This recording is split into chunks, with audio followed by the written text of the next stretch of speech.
Yeah, okay, he's over here, and then he comes here, and then John Madden, he's marking up, and he's over here, and then the quarterback sneaks back. No, I'm just kidding.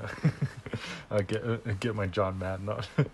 Okay, so this one is going to be about the pop-up. So my little stupid diagram here is triangles represent generally where your knees are going to fall on the board. Circles are where your hands are going to fall. So this is all about pop-ups here.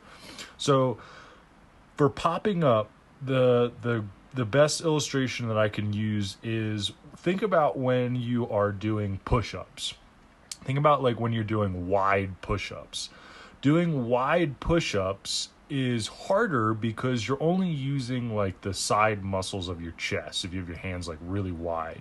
And then the opposite is also true. If you have your hands too close, you're going to be doing like triangle push-ups, and you're going to be using only your triceps.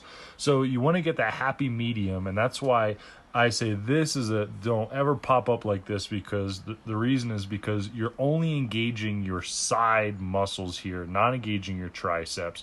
So that's why grabbing the rails and trying to pop up is very bad form. Now, there are people that do it.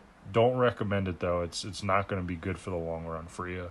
The best combination is the happy medium here. So where you're going to be using your triceps and you're going to be using your chest muscles and your biceps. You're essentially just getting all of your muscles to go together. So the difference between these two kind of pumpkin looking sweet potato things is, the first one is the typical pop-up stance. So when you pop up, you're going to have your hands flat on the board on both of these spots. And then you're essentially going to, from your banana pose, slam your hands on the deck right in these spots. And then when you pop up, you're essentially replacing where the pressure from your knees is on the board and the pressure from where your chest is on the board. So when you pop up, you're literally taking your feet are going to be here and your back foot's going to be here, or like towards the tail pad, whatever is most comfortable. But you're just essentially replacing that pressure on the board from you laying on it. Now, another thing I see a lot of guys do, which maybe you would like, I don't do it myself, but I could see why it makes sense and why people like to do it, is they'll actually stagger their hands. So if you're right-handed, this is how your hands should actually stagger.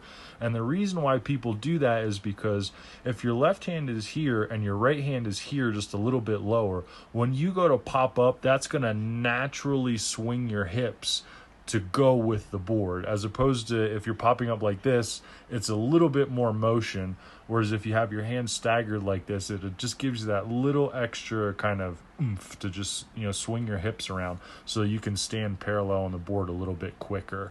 And some people land both feet at the same time. Some people do the back foot first. Again, totally a feel thing. I think it's best to do both. But it's just something you're going to end up doing. So just a quick little pop-up tip. No and grabbing the rail, because you're not using all your muscles. You want to make sure that you're using them all correctly, biceps and triceps together, and chest muscles. This is the way that I like to do it. Maybe try the stagger one. That's pretty cool too. So yeah, there's a little bit of popping up tips.